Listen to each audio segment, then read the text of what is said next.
내용, 위험의 변경입니다. 위험의 변경. 여기 할 차례 맞죠? 예.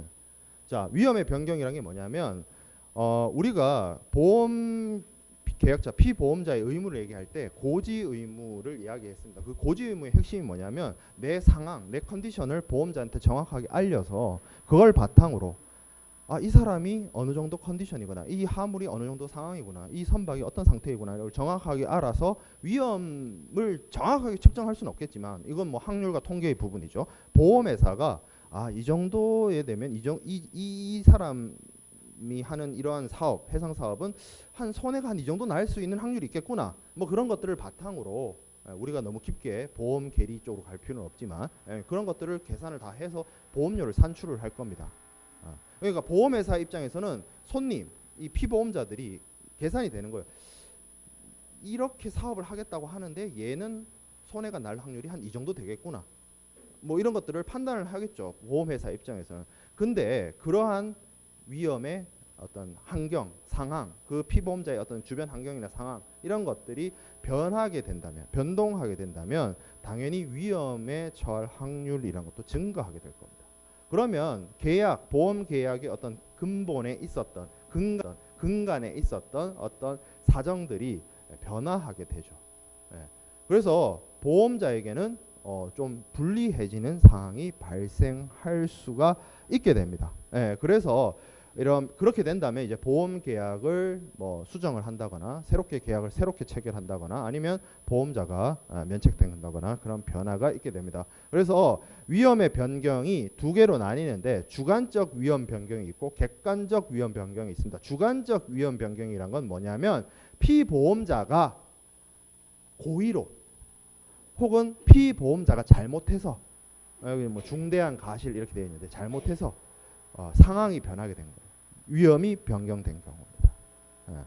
이 피보험자의 재산, 그러니까 뭐 화물이 됐든 선박이 됐든 그 재산에 입을 수 있는 손해 이런 것들이 발생할 확률이라는 게 매우 현저하게 증가되는 경우를 말하게 됩니다. 이렇게 피보험자나 보험계약자의 잘못으로 인해서 위험이 증가하게 되면 MIA에서는 보험자를 그 위험이 증가한 때로부터 면책시키고 있습니다. 면책된다는 말은 사고가 발생해도 보험자가 책임지지 않게 된다는 뜻이죠. 면책이란 말이. 자, 그리고 객관적 위험 변경이 있습니다. 객관적 위험 변경이란 거는 피보험자나 보험계약자의 잘못이 없어요. 객관적 기책 사유가 없어요. 기책 사유가 책임 있는 사유라는 뜻이죠. 이 사람들 잘못이 아니야. 뭐 살다 보면 그럴 수 있죠. 내 잘못은 아닌데 뭐 어떤 상황이 주변의 상황이 변화하게 됐어요. 그래서 그 보험 목적물인 화물이나 선박에 발생할 수 있는 위험의 정도가 커지게 되는 경우입니다. 사실 이러한 부분에 대해서는 MIA나 뭐 이런 데서 명확하게 규정이 없습니다.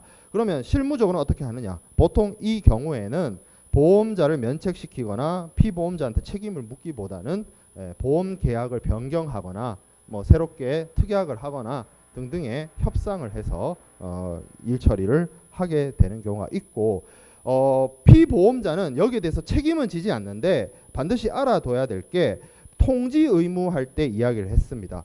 사고가 났다고 해서 사고가 났습니다. 통지하는 것도 당연히 통지 의무지만 자신의 주변 환경이 변화해서 자신의 그 보험 목적물인 화물이나 선박이 입을 수 있는 손해의 정도가 위험의 정도가 더 커지는 그런 위험의 변경 상황에서도 반드시 보험자에게 통지하도록 하고 있습니다. 그럼 자, 위험이 변경된다는 게 대체적으로 어떤 상황들이 일어나게 되는 것이냐? 가장 대표적인 위험 변경의 사례가 2로입니다. 2로.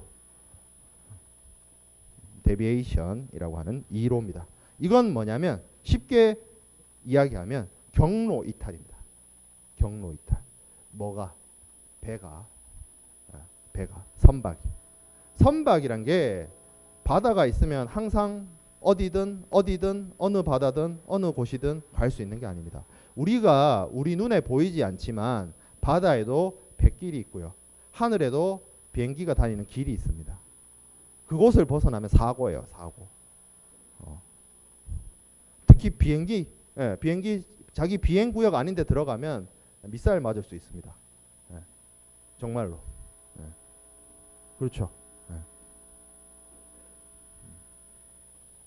제가 용산에 살아요. 용산에.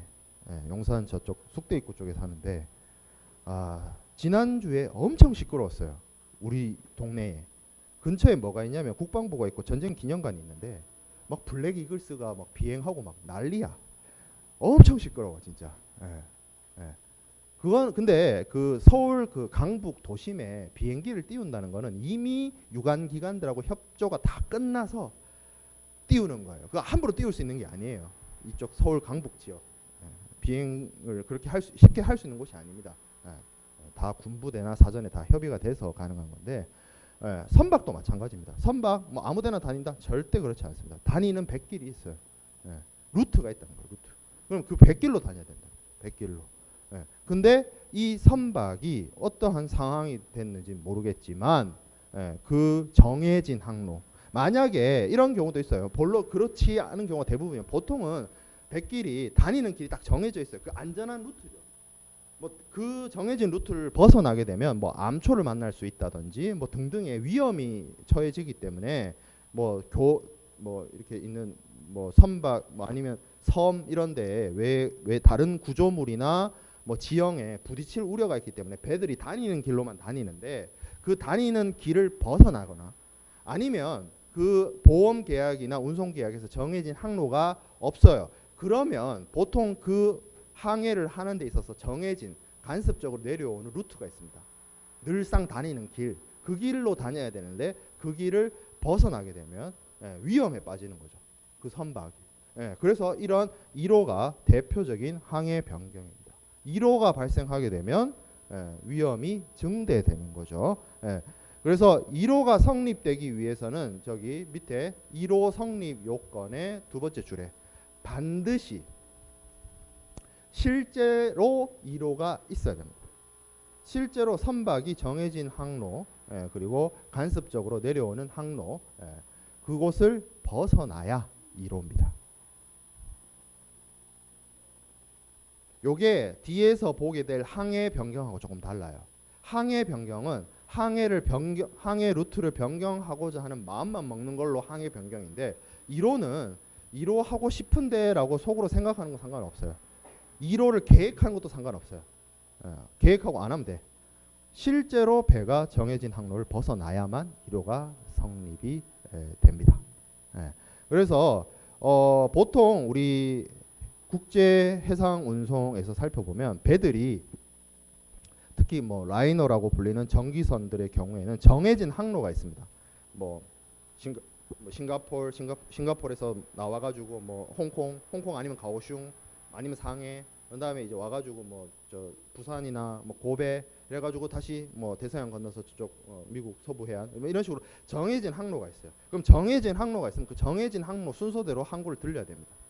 뭐 운송 계약이나 보험 계약에 따라서. 그리고 만약에 그 운송 계약이나 보험 계약에 정해진 항구 예를 들어서 A항, 예를 들어서 싱가포르, 홍콩, 부산 이렇게 정해져 있으면 그럼 그렇게 가면 되는데 그게 안 정해져 있고 이런 경우 있죠. 동남아시아에서 출발해서 북미로 간다라고 하면 근데 한국이나 일본을 들려야 된다라고 하면 당연히 우리의 상식적으로 커먼 센스한 기준으로 한국, 일본 들려서 미국 가면 되죠. 누가 좀 멍청하지 않은 이상 소위 말해서 미국 갔다가 한국, 일본 들리진 않을 거 아니야. 동남아시아에서 출발하는데 그런 거예요. 그러니까 뭐 정해놨으면 딱 계약에 이렇게 하기로 했으면 그걸 지키면 되는 거고 그렇지 않더라도 우리가 간섭적으로 허용될 수 있는 상식적인 수준에 따라서 정해진 항구를 들리는 게 마땅합니다. 그런데 그것을 벗어나면 그 루트를 벗어나면 1호가 성립되게 되는 거죠. 자, 그래서 1호가 성립되게 되면 어떻게 되느냐? 보험자가 면책됩니다.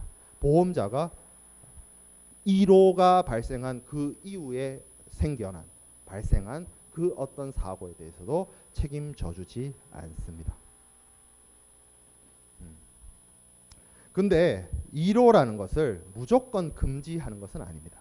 MIA 49조에 가보면 허용되는 1호가 있어요. 착한 1호예요. 착한 1호. 얘네들은 1호를 해도 보험자가 오케이, 인정, 괜찮아 해줄 수 있는 1호입니다. 사유가 나열되어 있어요. 첫 번째, 보험증권의 특약에 의해서 인정된다는 거. 보험증권에 특약이 되어 있다는 말은 피보험자와 보험자 간에 뭔가 항로를 벗어나는 것에 대해서 어느 정도 이야기가 됐다는 겁니다. 특약을 했다는 말이. 특약을 보험자가 오케이 없이 특약을 들지는 않았을 테니까. 보험자가 알고 있던 사실이에요. 네. 그렇기 때문에 이거는 문제되지 않습니다. 자, 두 번째, 선장과 그의 고용주의. 선장의 고용주면 뭐 선사가 되거나 선주가 되겠죠. 지배권 외의 사정으로 기인하는 경우. 그러니까 선장은 그렇게 할 생각이 없었어.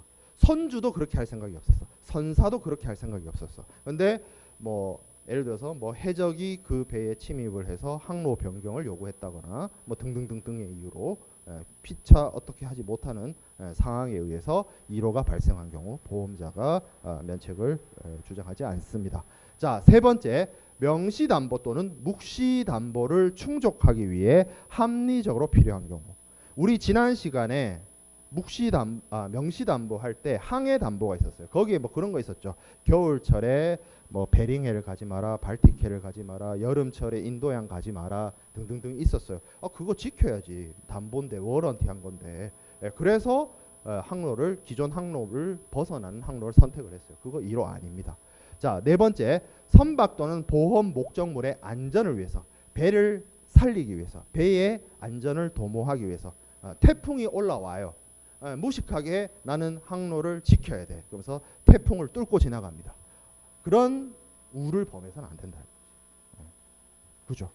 그거 뭐 기상 상황이란 게 뭐 요즘에 전 세계의 날씨 정보 컴퓨터 두드리면 다 알 수 있는 건데 그거 모르겠어요, 보험회사가. 그렇죠. 합리적으로 그건 선장이 판단을 해서 이거 태풍이 너무 큰 태풍이 올라오고 있다. 피해야지 그러면. 그렇죠. 그런 것들 다 인정이 됩니다. 자, 5번, 인명을 구조하거나 인명이 위험한 경우 조난선을 구조하기 위한 경우. 이거를 이러한 상황에 1호를 허용하지 않으면 SOS가 무의미해요. 그 어떤 배도 조난선을 구하러 오지 않을 거예요. 왜? 1호를 하게 되니까. 그죠? 어떤 배가 난파가 됐어요. 조난이 됐어요. 그러면 내가 그 배를 구하러 가야 됩니다. 근데 물론 내가 가는 길에 딱 정확하게 그 앞에 있으면 상관이 없는데 뭐 조난 상황이란 게 망망대해에서 발생을 해가지고 신호를 보내면 그 지점이란 게 뭐 어디일지 모르잖아요. 상황에 따라서 가까운 배가 도움을 줄 수도 있는데 그런 것들은 다 1호로 허용을 됩니다. 자, 6번, 선박에 승선한 자에 대해서 내과 외과적 치료를 시행하기 위해서 합리적으로 필요한 경우. 선원들 중에 부상을 당하거나 뭐 긴급한 응급 상황이 발생하게 되면 그 선원의 건강과 안전을 위해서 1호를 선택할 수 있습니다. 내가 이런 경우를 한번 겪은 적이 있어요. 선박은 아닌데 예전에 내가 중학교 다닐 때 미국을 놀러 갔어요. 그래서 이제 지금 이제 웨스트 사이드죠. 시애틀 뭐 이런데, LA 뭐 이런데 놀러 갔다가 포틀랜드 이런데 구경하고 LA 공항에서 한국으로 들어오는데 그때 당시에는 김포공항이었습니다. 미안해요. 인천공항이 생기기 전이었어요. 김포공항으로 들어오는데 비행기 타보면 알다시피 이 비행기가 도대체 어디쯤 가고 있는지 지도에 찍혀요. 알죠? 비행기 타본 사람들 다 타봤지 뭐 한 번 이상 타봤겠지. 이렇게 찍히는데 알래스카쯤 왔어요. 근데 기내 방송이 긴급하게 막 울려요. 반복해서. 그때는 내가 중학생 때라 영어를 잘 몰랐어요. 뭐 그런가 보다. 근데 갑자기 비행기가 돌려요. 비행기가 돌아갑니다. 이렇게 가다가 그림상으로 비행기가 이렇게 돕니다. 알래스카 위에서 돌아서 다시 미국 쪽으로 가요. 그래서 그 같이 간 어른한테 물었어요. 도대체 무슨 상황이냐고. 그 스튜어디스 중에 한 분이 음식을 준비하는 과정에서 화상을 입은 거예요. 기름이 튀어가지고. 그냥 단순하게 대인 정도가 아니라 기름이 튀어가지고 크게 화상을 입으셨어요. 그래서 이분을 치료하기 위해서 미국 본토로 돌아간다는 거예요. 왜 알래스카에 기착 안 했습니까? 이게 위치가 좀 애매했어요. 그러니까 그 시애틀과 알래스카 그 어디 중간쯤이었어요. 그래서 비행기가 돌아가겠다는 거예요. 돌아갔어요. 그 스튜어디스 한번 치료하기 위해서. 그래서 다시 LA에 내려서 몇 시간을 기다렸다가 다시 비행기를 타고 다시 왔어요. 그러면 그 사이에 그 시간이 벌써 한 6, 8시간이 가서 서너 시간 대기하고 다시 또 오고 하는데 벌써 뭐 거의 한 10몇 시간이 늦어진 거예요. 한국 도착 시간이. 예, 그래서 원래 정상적으로 하면 김포공항에 이렇게 낮 시간에 왔었어야 돼. 낮에 오후에 왔었어야 되는데 서울에 딱 도착을 하니까 완전 밤인 거야. 그때 이제 11시, 12시 이렇게 된 거예요. 그래서 그 항공사가 델타 항공이었는데 델타 항공에서 그 비행기 타고 있던 모든 승객들한테 숙소를 다 제공해줘. 서울 도착해가지고. 예. 그렇게 했었어요. 예. 그거 허용된다 이거예요. 보험 처리됐겠죠. 예. 그 비용, 예. 숙박비 뭐 이런 거 다. 예. 왜? 허용해준다는 거예요. 임명이 중요하다. 임명이 중요하다. 예. 그 얘기죠. 자, 7번. 선장 또는 선원의 악행이 피보험 위험의 하나인 경우. 이거는 선원이 다쳐서 얘를 치료하기 위함이고 7번은 뭐냐면 선장 선원이 나쁜 놈이에요. 그래서 선장 선원이 악행을 저질러서 항로에 이탈이 발생한 경우에 1호를 허용하고 있습니다. 보험회사가 보상 책임을 면책하지 않게 되는 착한 1호, 허용되는 1호. MIA 49조에 따른 허용되는 1호였습니다. 자, 그 다음에 살펴봐야 될 게 항해의 변경이 항해의 변경. 항해 변경은 이건 뭐냐면 보험자가 책임이 시작되고 나서 선박이 어떤 항구에서 어떤 항구로 가도록 되어 있는데 이 예를 들어서 A 항구에서 B 항구를 가요. 근데 얘가 갑자기 C로 가다가 이게 항해 변경입니다. 2로는 앞에서 얘기한 2로는 데비에이션은 A에서 B로 가는데 이렇게 가는 거예요.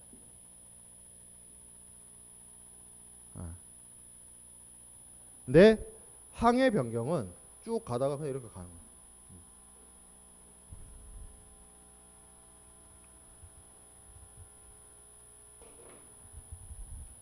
그렇게 되면 보험 계약 자체를 상식적으로 우리가 생각을 해봐도 보험자, 피보험자가 요 A에서 B로 가는 정상적인, 간습적인, 정해진 루트를 가는 걸 예측하고 보험을 들었잖아요. 우리가 C로 가는 건 고려치 않았잖아요. 예. 그 당연히 위험의 변경이 발생하는 거죠. 이 항해 변경이 발생한다는 것 자체가. 그래서 항해 변경이 발생하게 되면 이 마찬가지로 여기서도 보험자가 항해 변경 발생한 그 이후부터는 보험 책임에 대해서 면책됩니다. 면책됩니다.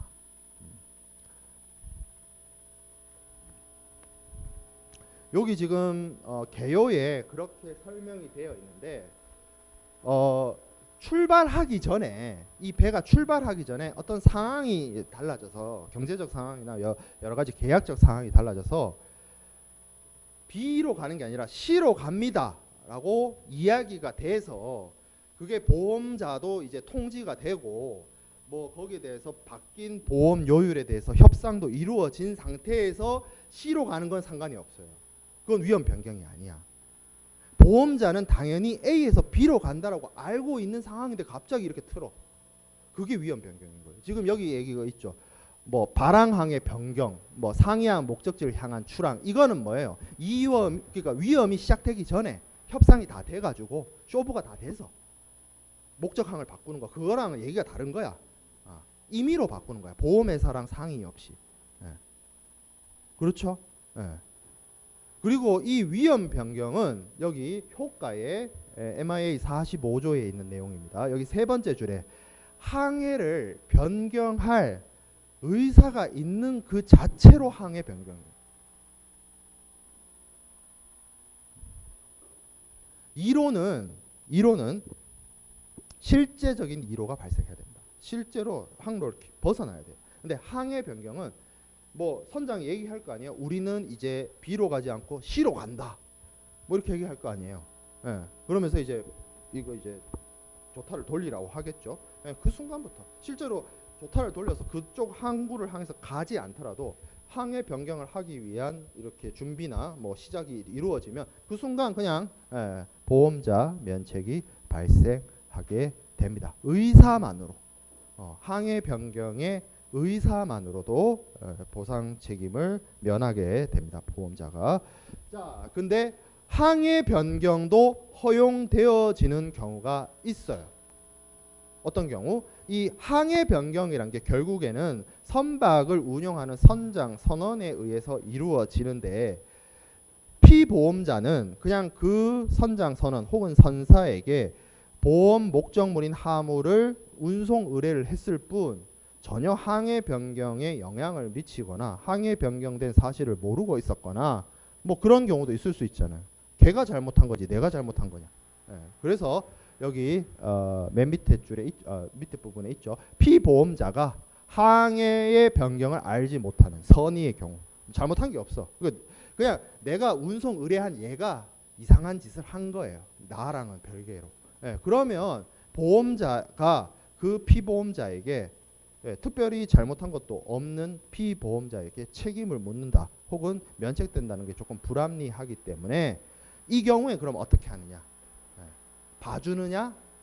그냥 봐주진 않아요.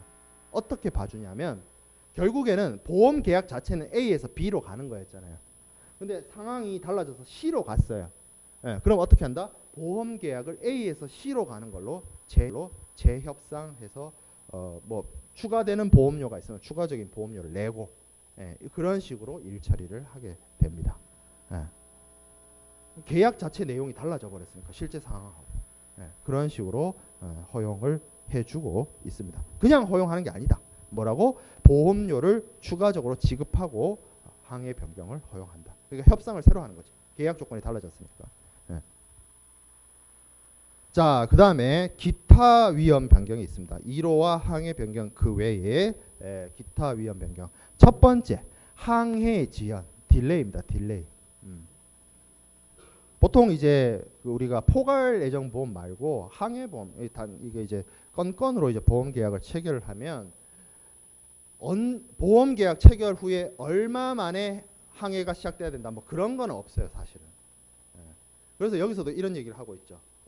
항해가 요 밑에 항해가 합리적인 기간 내에 개시되어야 된다. 리즈너블 타임. 그러니까 정해놓지는 않았어.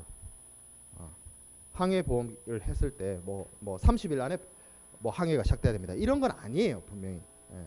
보험 증권상에. 하지만 이게 너무 딜레이돼. 너무 막 계절을 넘기고 연도를 넘기고 그렇게 되면 그게 그 기간이 그렇게 딜레이 되면 될수록 여러 가지 경제 상황이나 뭐 상황이 급변하게 될 거 아니에요. 변할 수 있잖아요.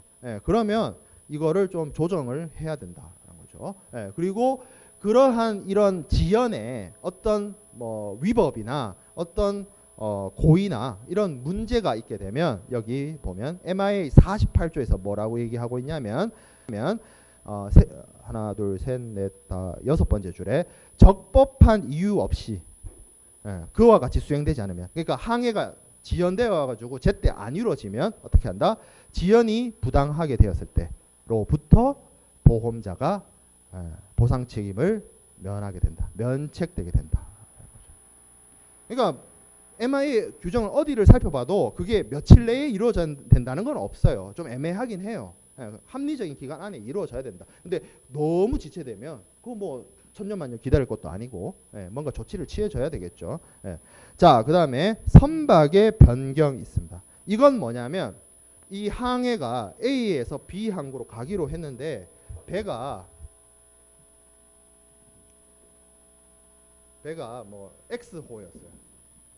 X호에 실어서 A항에서 B항으로 가기로 했는데 화물을 갑자기 Y호에다가 실어요. 이것도 위험의 변경입니다. 왜 그러냐면 저 X호와 Y호가 무슨 쌍둥이인 것 마냥 크기도 똑같고 만들어진 연도도 똑같고 뭐 선장님의 스킬도 똑같고 적재할 수 있는 뭐 어떤 카파시티도 똑같고 선원들의 경험치도 똑같고 그렇지는 않을 거 아니에요. 뭐가 달라도 다를 거 아니에요. 설령이 달라진다든지 그러니까 배가 만들어진 후로부터 운용된 연도가 좀 다른다든지 아니면 조선소가 다른다든지 아니면 운용사가 다른다든지 선장 선원의 뭐 어떤 경험치가 다른다든지 뭐 등등의 똑같은 상황은 아닐 거 아니에요. 이렇게 바뀌면. 그렇죠?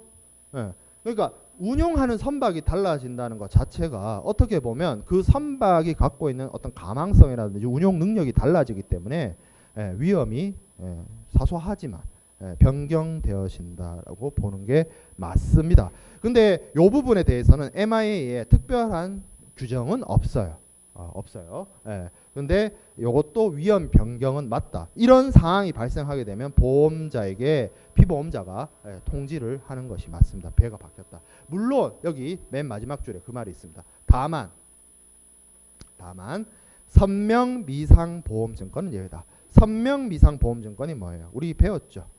플로팅 팔리시입니다. 플로팅 팔리시가 뭐예요? 보험 계약에 드는 여러 모든 조건이 이미 다 정해져 있는데 배가 어떤 배에 실릴지만 몰라. 그거는 운송인하고의 운송 계약 뭐 여러 가지 사안에 따라서 나중에 달라질 수 있기 때문이다 그랬죠. 그래서 플로팅 팔리시를 통해서 보험 계약을 체결한 경우에는 선박이 어떤 선박에 실릴지 이미 예측되어 있지 않고 사후에 정해지는 것이기 때문에 선박의 변경이 크게 문제가 되지 않습니다. 자, 그다음에 한적 및 갑한적. 한적을 한다는 것 자체가 위험의 변경을 가져다 줍니다. 왜? 화물을 선박에 멀쩡하게 실려 있던 것을 내려가지고 다른 선박에 옮겨 실기 때문에 그 옮겨 실는 과정 속에서 화물이 파손될 우려가 발생하기도 하고, 그리고 갑한적. 갑한적이 뭐예요? 갑판 위에 실는 거죠. 이것도 그 바닷물에 실려 나갈 수 있는 그런 위험이 있기 때문에 금지를 합니다. 기본적으로. 근데 화물이 뭐 한적되거나 뭐 하는 이러한 상황들이 위험의 변경에 맞긴 합니다만, 현대에 와서 국제 운송 환경, 국제 운송의 여러 가지 패러다임이 많이 바뀌었죠. 어떤 식으로 바뀌었어요? 컨테이너가 도입이 되고, 컨테이너선은 기본적으로 갑한적이 허용이 되고, 그리고 운송 상황에 따라서 복합 운송인이 많이 등장을 하다 보니까 운송 과정 속에서 한적이 필수 불가결하게 발생하는 경우도 있고, 그런 상황들이 많이 바뀌었어요. 운송 환경이. 그렇기 때문에 보험에서도 여기 그렇게 나와 있죠. 볼드 표시로 되어 있는 경우 목적지까지 화물을 운송하는 데 있어서 한적이 정당화된다. 한적이 일어날 수밖에 없다. 그런 경우에는 보험자의 책임을 면책시키거나 그러지 않는다. 보험자가 계속 책임져 준다라는 거죠. 어찌됐든 이런 것들이 뭐 선박의 변경이라든지 환적이라든지 지연이라든지 이런 것들이 기타의 위험 변경에 해당이 됩니다. 자, 그래서 항해 변경 중에서 가장 중요한 이슈가 이제 1호하고 항해 변경인데, 우리가 고지와 담보를 비교했던 것처럼 1호와 항해 변경도 한번 비교해 보겠습니다. 1호는 항해를 하는 데 있어서 필요가 아니라 그 정해진 항로를 벗어나는 거, 항로를 이탈하는 거. 자, 그리고 항해 변경은 위험이 개시된 후, 그러니까 위험이 개시됐단 말이 항해가 시작된 후에 도착항이 변경되는 거. B항에서 C항으로. 자, 1호는 실제 1호가 있어야 됩니다. 하지만 항해 변경은 항해 변경의 의사가 있는 것만으로도 항해 변경입니다. 자, 효과는 똑같죠. 뭐예요? 두 사안 다 발생하게 되면 보험자가 면책됩니다. 책임지지 않습니다. 자, 그리고 뭐 특징은 그냥 한번 읽어보면 되고, 그리고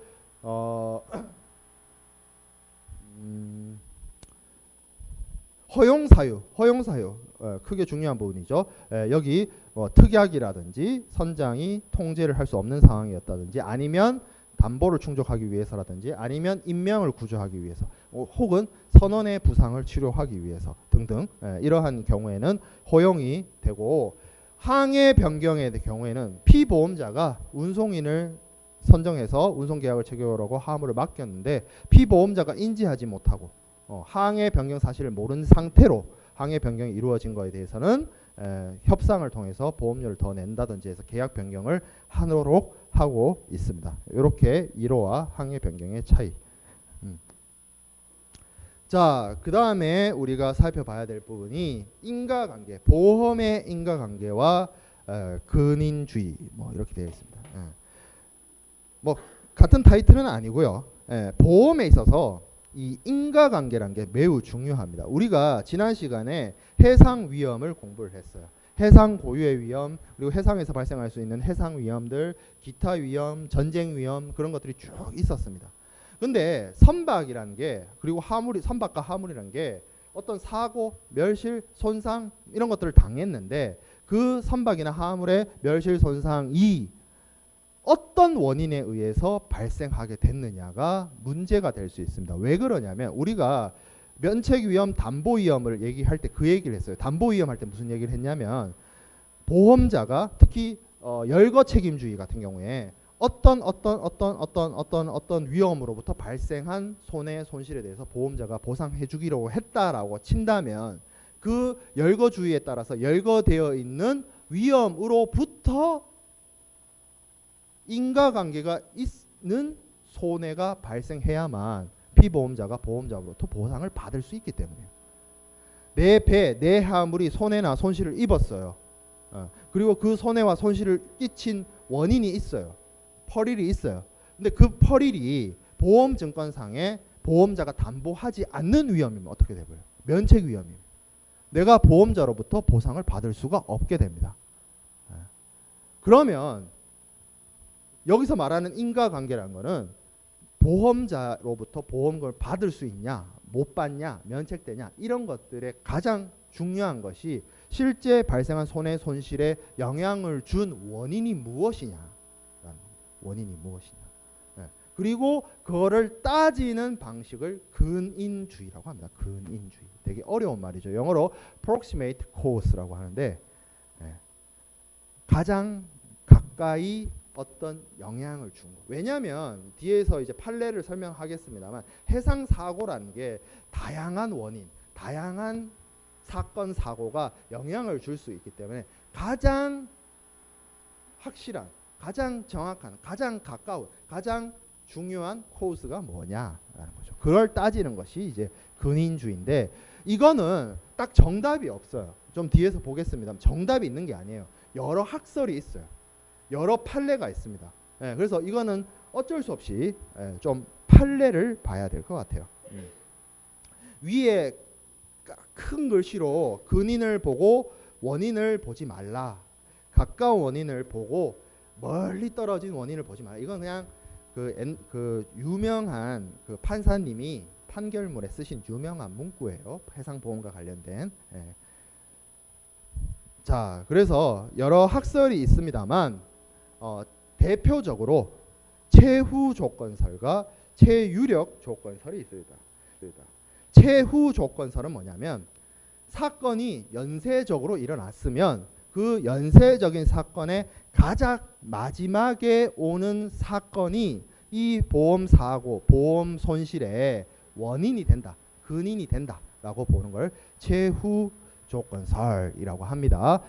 여기 그 넘버링을 4번으로 해놓은 건 우리가 수업 시간에 다루는 판례를 여러분들한테 구별시키기 위해서 그냥 앞에서부터 넘버링을 쭉 매겼어요. 그 크게 개의치 않아도 됩니다. 그래서 1890년에 일어난 판례입니다. 핑크하고 플레밍 뭐 이 판례인데 되게 유명한 판례예요. 이것도.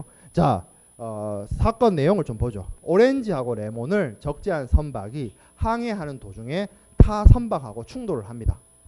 그래서 뭐 여러 가지 원인으로 이제 피항을 해야 되겠죠. 근데 이제 보험 계약 체결 조건을 보니까 뭐라고 되어 있냐면 충돌하여 발생한 분손이 아닌 한 여타 원인으로 발생된 분손은 담보하지 않는다. 저 말이 좀 어렵긴 한데 그 충돌에서 발생한 분손은 보상을 해주겠다는 얘기죠. 그 외의 분손은 허용하지 않는다. 담보하지 않는다. 그러니까 분손은 부분적 손해예요. 분손 나중에 가서 자세히 배울 겁니다. 부분적 손해가 있는데 다른 배하고 충돌나서 생기는 분손은 보험금을 주고 다른 사유에 의한 분손은 보험금 안 주겠다. 저 뜻입니다. 이게 사실은 분손 부담보호 조건이긴 해요. ICC, FP 뭐 그건데 그게 중요한 건 아니고. 자, 그래서 선박이 다른 선박하고 충돌해가지고 배를 수선하기 위해서 수선항에 입항을 했습니다. 그래서 거기서 배를 치료하겠죠. 치료한다기는 좀 그렇네. 수리하겠죠. 그래서 수리를 하기 위해서 이미 적재되어 있던 화물인 오렌지하고 레몬을 그 항구에 내립니다. 그리고 배를 수리를 합니다. 수리가 완료됐어요. 오렌지하고 레몬을 다시 싣습니다. 그리고 목적지를 향해서 다시 항해를 시작하죠. 그런데 목적지에 도착해 보니까 그 배에 실려 있던 오렌지와 레몬은 더 이상 오렌지와 레몬이 아니었죠. 예. 상했죠. 부패했죠. 예. 그래서 이제 보험금을 달라라고 합니다. 근데 판사님이 뭐라고 판정을 했냐면, 자, 이 손해, 오렌지와 레몬이 더 이상 오렌지와 레몬이 아니게 된 이 사례는, 이 사건은 뭐다? 충돌이 문제가 아니라 그러니까 시간적 순서로 따지면 충돌이 있었고 부패가 된 거잖아요. 근데 이 부패의 원인, 그러니까 부패라고 하면 이건 해상 위험은 아니니까 뭐예요? 운송 지연이죠. 운송이 지연이 되니까 저 화물의 특성으로 인해서 부패가 온 거잖아요. 그래서 판사님이 뭐다? 이 사건의 원인을 준 근인은 충돌이 아니라 뭐다? 항해 지연이다. 이게 아니고 이거다. 뒤에 온 사건이다. 뒤에 온 사건.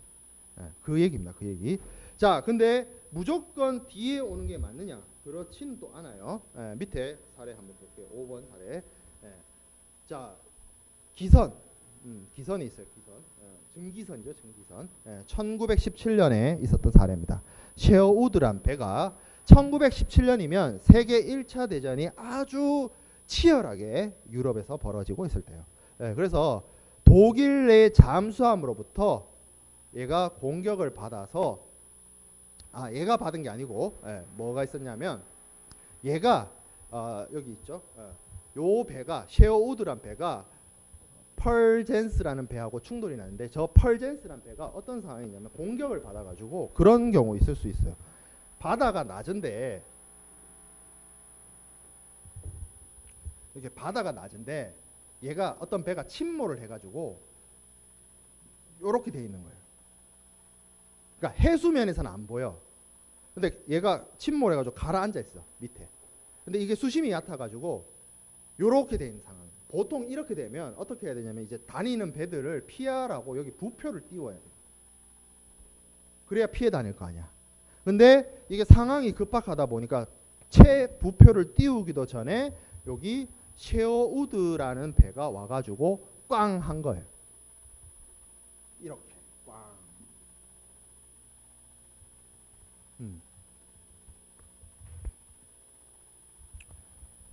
자, 그래서 이거를 판사님께서 어떻게 봤냐?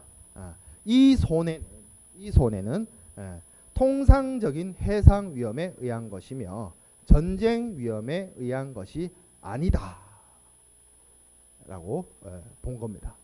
그럼 통상적인 해상 위험이란 건 뭐다? 침몰되어서 바다 밑에 가라앉아 있는 배하고 충돌한 일종의 자초였던 거죠. 자초. 왜 그러냐면, 이게 이렇게 생각해 볼 수 있어요. 피할 수 있었다는 거죠. 피할 여지가 있었다라고 보는 거예요. 뭐 연락을 한다든지 등등으로 뭐 조심을 한다든지 해서 피할 여지가 있었다라고 해서, 잠수함으로부터 공격받은 그게 이슈가 아니고, 그 가라앉은 배에 네가 가서 들이받은 거, 그게 이 사건의 가장 큰 근인이다라는 겁니다. 시간적 순서에 따라서 뒤에 오는 사건들. 자, 그리고 최후 조건설하고 조금 다른 입장을 취하고 있는 게 뭐냐면 최유력 조건설입니다. 최유력 조건설. 이거는 시간적 순서가 중요한 것이 아니라 실제로 발생한 사건, 사고, 멸실 손상에 가장 큰 영향을 준, 가장 유력한, 가장 확실하고도 센 원인이 무엇이냐를 놓고 따지는 겁니다. 좀 사례가 길어요. 그래서 하나 좀 읽어볼게요. 기선이 있어요. 여기도 기선이 나오네요. 증기선이죠. 1918년도에 이카리아라는 배가 있었어요. 1918년도 아직 세계 1차 대전 도중이에요. 자, 그래서 해상 위험에 대해서 보험을 가입을 했는데, 보험 증권상으로는 포획, 납포 위험을 제외하고 적대 행위나 전쟁에 상당한 위험의 결과로 생기는 손해에 대해서는 보험자가 보상 책임이 없다. 그러니까 전쟁 위험, 이거에 대해서 보험자가 면책되도록 규정하고 있는 상황이었어요. 자, 근데 요 배가 1918년도가 세계 2차 대전 도중이라고 1차 대전 도중이라고 했죠. 항해를 하다가 전쟁 중에 하브르 근처에서, 하브르가 어딘지는 나 이제 정확하게 알아요. 요 항구 내가 알아. 프랑스에 있어요. 프랑스 어디에 있냐면 영국 이렇게 있죠. 그리고 프랑스 이렇게 있죠. 여기 있어요. 여기 이쯤에 있어요. 하브르라는 항구가. 그래서 이 항구 근처에서 수레 공격을 받아서 그곳의 주위에 항구에 입항을 해서 이제 뭐 물 빼내고 수리하는 작업을 하기로 했습니다. 근데 그 항구 그 지역에 돌풍이 불기로 된 거예요. 그래서 그 배수 작업하고 그 수리 작업을 중단을 했고, 이 배가 지금 이제 배에 구멍이 나가지고 계속 물이 들어오는 상황이라서 가만히 내버려두면, 수리를 안 하고 가만히 내버려두면 항구 안에서 침몰하게 생겨버린 거예요. 그래서 그 항구에서 그 선박에게 항구를 나가라. 항구에서 침몰해버리면 그 항구가 완전 블럭당하는 거잖아요. 봉쇄당하는 거죠. 그러니까 나가라 그러게 됩니다. 매정하죠. 좀 매정하긴 한데 나갔어요. 그래서 근데 그 나간 밖에서 이게 조수간만의 차가 있다 보니까 이 배가 모래톱에 턱 걸렸다가 또 물이 들어오면 떴다가 턱 걸렸다가 떴다가 뭐 아무튼 이런 상황을 겪어요. 그렇게 해가지고 그럼 쉽게 말해서 이게 아무리 부드러운 모래톱이라 할지라도 배가 거기에 꽂혔다가 밀물이 들어와서 다시 떴다가 물 빠져나가면 다시 가라앉았다가 꽝 부딪혔다가 그러면 그 배가 온전히 남아있다는 것 자체가 어렵습니다. 그래서 여기 지금 나와 있는 것처럼 격창이 파괴되고 후미가 부서지고 뭐 등등등의 사건이 일어나게 됩니다. 그래서 이 배가 거의 쉽게 말해서 박살이 난 거죠. 근데 수레 공격을 받았을 때까지만 해도 이 배가 어떻게든 배에 구멍이 나서 물이 쭉쭉쭉쭉 들어오는 상황이었지만 저 항구로 피난할 정도로 움직일 수는 있었어요. 그래서 항구 안으로 들어갔는데 거기서 제대로 수리를 못해서 다시 나왔다가 어떻게 하다가 완전 박살난 거지. 그래서 이 배가 박살난 거, 이 배가 파손된 거의 원인을 뭐라고 봤느냐라고 하면 판사님이 수레 공격이었다 라고 본 겁니다. 이게 순서로 따져보면 일이 발생한 순서로 보면 지금 앞에 있었던 최후 조건설 같은 경우에는 충돌이 있고 운송 지연이 있어서 부패했으니까 이게 책임이다, 이게 위험이다 라고 봤는데, 최유력 조건설 같은 경우에 수레 공격이 있었고 피항을 했고 돌풍이 불어서 수리를 못했고 그래서 퇴항을 했고 그러다가 자초한 거죠. 그렇죠. 근데 이 선박이 파손시킨 가장 큰 원인은 뒤에 이렇게 발생한 사건들이 아니다. 뭐다? 이거다. 이거.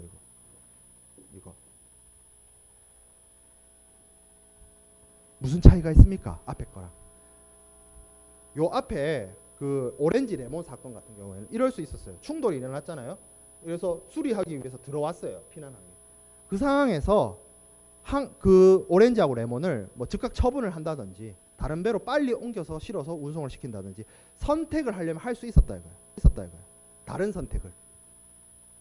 근데 지금 이 수레 공격을 받은 상황으로부터 지금 이 뒤에 연쇄적으로 일어나는 사건들이 선박의 입장에서는 선택권이 없어요. 그런 거잖아, 전부 다. 내가 뭐 어떻게 했나, 뭐 나가야 되고, 뭐 그런 거잖아. 그래서 이 앞에 가장 먼저 일어난 상황, 이거를 가장 유력한 원인으로 봐서 결국에는 이것은 전쟁 위험으로 인해서 선박의 손실을 보게 됐다. 그래서 결론은 뭐예요? 보험자가 보상 책임이 없습니다. 왜? 전쟁 위험에 대해서는 면책하기로 보험자가 약정을 했기 때문에. 그 사건입니다. 자, 그리고 우리가 방금 마지막에 본 최유력 조건설의 조금 업그레이드된 버전이 뭐냐면, 보험 목적물인 선박이나 하물에 영향을 주고 손실을 입히는 여러 가지 위험들은 여러 가지가 한꺼번에 지금 그러니까 바다라는 곳이 이렇게 위험한 곳이에요, 정말로. 하나의 원인이 발생하는 것이 아니라 여러 가지 원인이 동시다발적으로 순차적으로 발생할 수가 있습니다. 그러면 그것을 판단하는 기준을 뭘로 잡을 것이냐는 거예요. 최후 조건설이 맞다, 최유력 조건설이 맞다, 그거 다 틀린 말입니다. 예. 어떻게 해야 된다? 예. 상식적인 수준에서 합리적으로 판단해서 그것을 따져봐야 된다. 그러니까 케바케란 얘기지. 쉽게 말하면 케바케란 말이지. 그 영향, 그 사건에 영향을 줄 수 있는 여러 가지 원인들을 종합적으로 고려해서 여기 나와 있죠. 로드 라이트의 상식이 그 판단의 기준이 돼야 된다. 상식은 뭔데? 인간의 평범한 사람이 이해하는 정도의 상식성을 갖고 이 사안들을 판단을 해야 된다라고 본 거예요. 그러니까 뭐라고 답하기 어렵다 이 얘기죠. 쉽게 말하면 로드 라이트라는 거는 뭐 군주 뭐 그 뜻이 아니고 그 옛날 영국 판례 이런 거 보면 판사님이잖아요. 판사님. 지금도 우리나라에서도 판사님 그러잖아요. 그러니까 이게 좀 경칭한 거예요. 라이트라는 판사를 경칭을 붙여서 부르는 거. 그렇게 이해하면 될 것 같아요. 자, 그래서 커먼 센스, 상식적인 수준에서 여러 가지 사건에 미친 여러 가지 원인을 종합적으로 고려해서 그 사건에 영향을 준 근인을 찾아야 한다라는 것이 상당 인과관계설입니다. 중복보험을 하긴 해야 되는데 그렇죠. 중복보험은 다음 시간에 합시다. 오늘 한 내용 어려워요. 어렵죠? 내가 어렵다 그랬죠? 수업 시작할 때. 좀 복습하고 다음 주 화요일 날 보도록 합시다.